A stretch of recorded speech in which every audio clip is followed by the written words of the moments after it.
Muy buenas tardes a todos, son las 4:03 hora de Bogotá, es decir que hace un par de minutos se cerró la sesión en Estados Unidos, el día viernes ya finalizando la semana, iniciando el último mes del año, tenemos bastantes noticias para pasar a través de este seminario. Me gustaría primero hacer como un pequeño padre respecto antes de comenzar el análisis de qué pasó con los mercados, nombrar tres temas importantes, la FED, la PEP y el COVID-19. Primero, la FED, a principios de esta semana vimos una de las noticias que en lo personal han sido de lo más importante de este año, si no es lo más importante en cuanto a la política monetaria, y es que Jerome Powell dijo que iba a dejar su posición o que se estaba alejando su posición sobre que la inflación era transitoria. Recordemos que yo llevo diciendo, obviamente no soy yo solamente, sino muchos analistas llevan con la posición de que la inflación por la cual está atravesando la economía global no es una inflación transitoria, es una inflación que se puede mantener, que hasta que no tengamos completamente solucionado el tema del COVID-19, que va a ser uno de los temas que voy a hablar, pues no vamos a tener un libre traspaso de comercio internacional y por lo tanto vamos a tener problemas en las cadenas de suministro. Es lo normal y no se debería asumir que la inflación va a ser transitoria, como que de un momento a otro, un mes a otro, estos problemas se van a solucionar.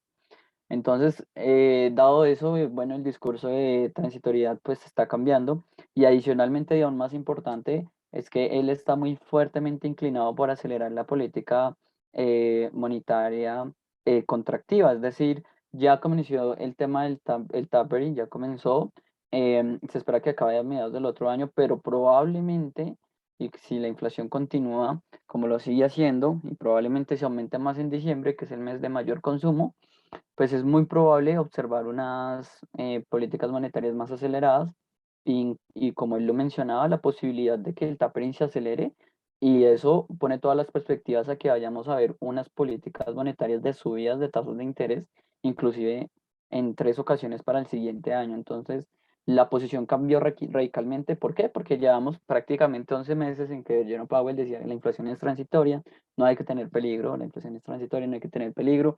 Después comenzamos con el tema del tapering y recientemente, pues ahora tenemos esto. Adicionalmente, nadie pensaba que en un escenario de subida de tasas para el siguiente año y ahora estamos hablando de una posible subida de tasas en 3 puntos para la mayor economía del mundo.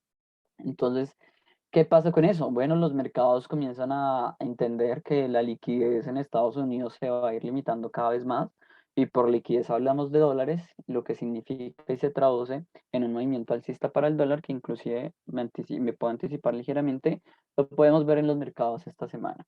El dólar americano muy fuertemente para esta semana. En Europa el escenario pues no es el mismo, ellos tienen un problema, digamos que de COVID-19 de cara, digamos que de frente y podrían inclusive tomar esto como justificación, me refiero al Banco Central Europeo, para continuar con las políticas monetarias. Entonces el escenario no es igual, adicionalmente pues ellos tienen unas tasas de crecimiento que pues están aún desarrollando y la inflación parece como un reflejo de lo que vimos hace un par de meses en Estados Unidos, pero la inflación es bastante fuerte. Ahora, por otra parte, la PEP. ¿Qué pasó con la PEP? Bueno, todo lo que es Rusia, Arabia Saudita, dijo que iban a mantener sus previsiones de mandar a la oferta los mismos 400.000 millones de barriles que se tenían planeados hasta llegar, pues, hasta devolver todo. Entonces, básicamente le están diciendo a Estados Unidos, a China, a Japón, a Corea, que no van a tomar ninguna posición acerca de los altos precios, que básicamente no les interesa que el petróleo esté aumentando la inflación en Estados Unidos, por ejemplo, el petróleo o la gasolina están en máximos históricos.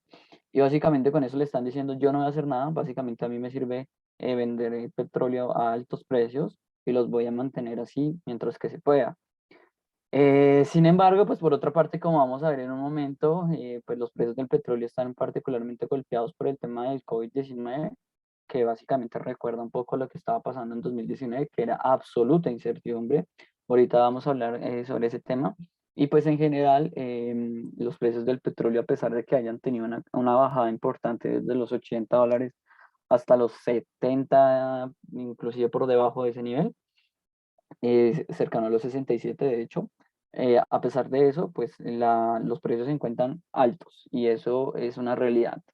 El último tema, el tema del COVID-19, por supuesto, es un tema que afecta al mundo. O sea, no hay persona que no le afecte el tema del COVID-19 y como lo hemos visto contra la última variante, pues tenemos una gran incertidumbre respecto a qué pasa a pasar mañana. En lo personal, creo que lo más importante no es una nueva cepa, porque nosotros venimos con digamos que una descubriendo diferentes cepas a lo largo de este año, que pues, o estas variantes del COVID-19, pues claro, generan incertidumbre, pero creo que lo importante con esta variante de Omicron es que entendimos que la vacunación, a pesar de que está disminuyendo drásticamente la tasa de mortalidad, no está siendo tan positiva en cuanto a el, el escenario de contagios. Es decir, las vacunas están siendo muy buenas para prevenir la muerte, pero igual se siguen aumentando los contagios. Entonces hay un claro problema ahí, digamos que lo estamos descubriendo, por lo menos lo estamos viendo de frente.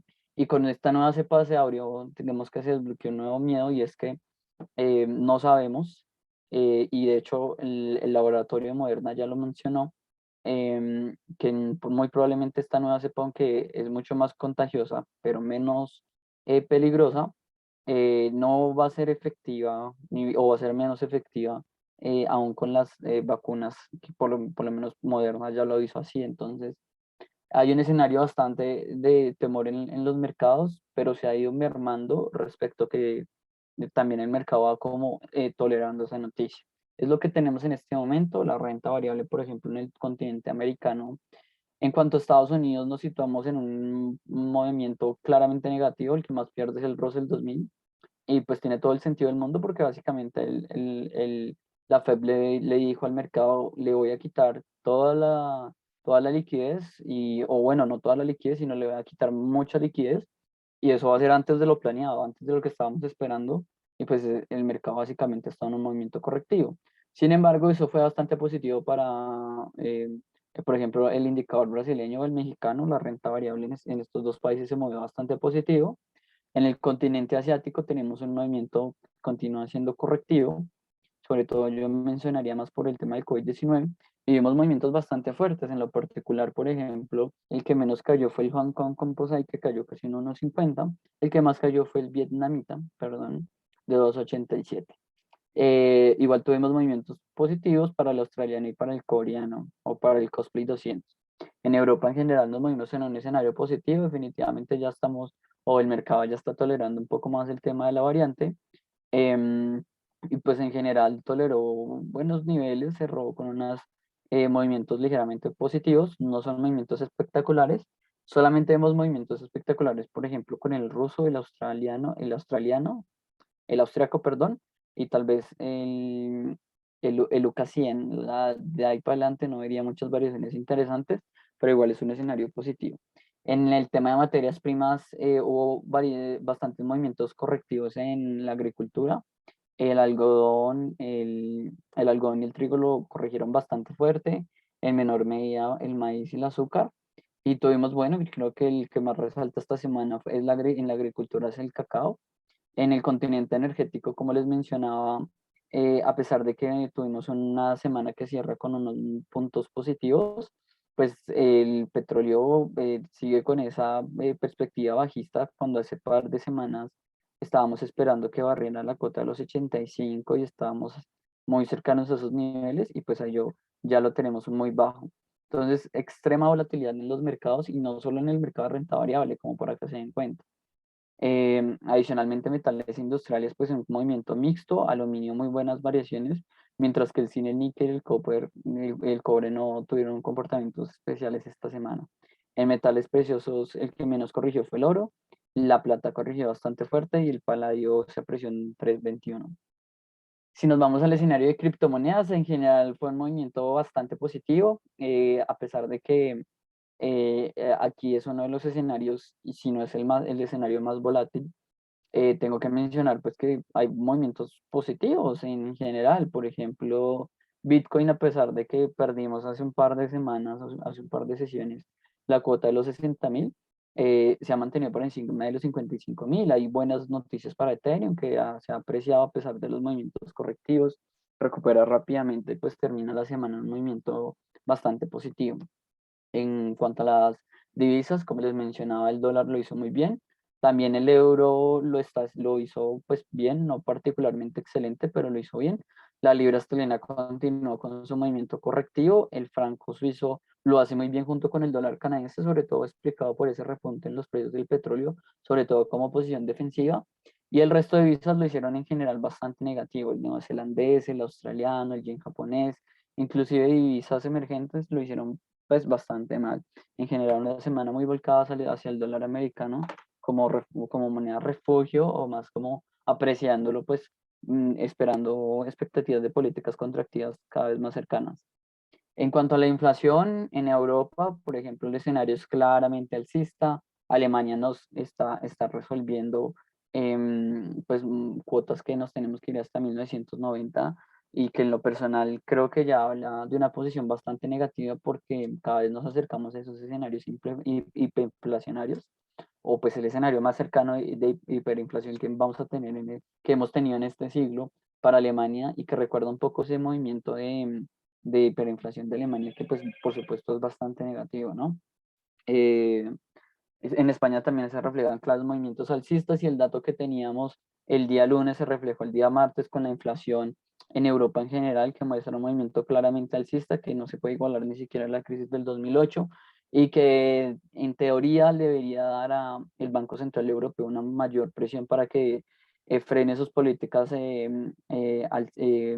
expansivas, pero ellos tienen el tema del COVID-19 rondando, digamos que en su economía, entonces esto puede ser una justificación para continuar pues con la fiesta, digo yo, porque no hay razón, por lo menos económicamente hablando o dentro de los parámetros de un banco central, para mantener tasas bajas en un periodo, digamos que no necesario, en un escenario inflacionista tan alto, ¿no? Si nos vamos a los índices de PMI al industrial, vemos que por lo menos para Europa, a pesar de que hay un movimiento correctivo, estamos bastante, digamos que estables respecto a los niveles anteriores. Y de hecho lo que se espera es que normalicemos entre los niveles anteriores. Entonces nos encontramos por encima de esa media que teníamos antes del COVID-19. Entonces, a pesar de que es un movimiento correctivo, para mí es pues una visión positiva. El índice de PMI industrial para Estados Unidos, lo mismo, corrige y cada vez va más hacia ese punto, digamos que de esa tendencia media antes del COVID-19, pero igual seguimos por encima. El PMI de servicios para noviembre en Alemania, perdón, en Europa, cada vez está, pues, no remite, pero igual sigue por encima. Entonces, en general, las lecturas de PMI de servicios industriales para Europa son positivas, o sea, positivas, digamos que en el panorama general, por supuesto, es bastante negativo que haya caído, por lo menos en el corto plazo, pero si analizamos el escenario completo, eso es digamos que es lo que se espera que pase. Em, lo que se preocupa en Estados Unidos y que se mantiene son las presiones inflacionarias, los índices de precio de fabricación remontaron, o sea, se mantienen altos, lo cual aclara que el tema de la cadena de suministros es un tema que eh, aún se sigue paso a paso y que refleja pues, la posibilidad de ver altas tasas de inflación. Y por otra parte, la tasa de desempleo cae a pesar de que el escenario del informe de nóminas no agrícolas el día de hoy fue bastante negativo, pues casi que estamos cerca del pleno empleo hace 3,84%. Recordemos que antes del COVID-19 la inflación, el desempleo en Estados Unidos era 3,8 más o menos.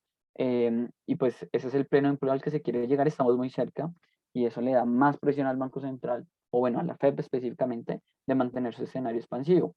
El PMI de servicios bastante positivo, entonces mantiene ese crecimiento económico de Estados Unidos bastante sostenido, a pesar de perder un poco de fuerza, y pues en general el escenario se mantiene así. En Estados Unidos creo que la política monetaria cada vez toma un rumbo más claro, como lo podemos ver probablemente en la reunión de diciembre, de mediados de diciembre tengamos más claridad sobre lo que les estoy mencionando, pero la posición como que ya está bastante clara, mientras que en Europa pues vamos a ver qué pasa con el tema del COVID-19 y que por supuesto hay que estar muy atados a eso.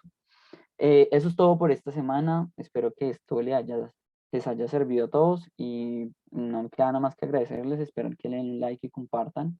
Y desearles un muy buen fin de semana. Bueno, hasta luego. Muchísimas gracias.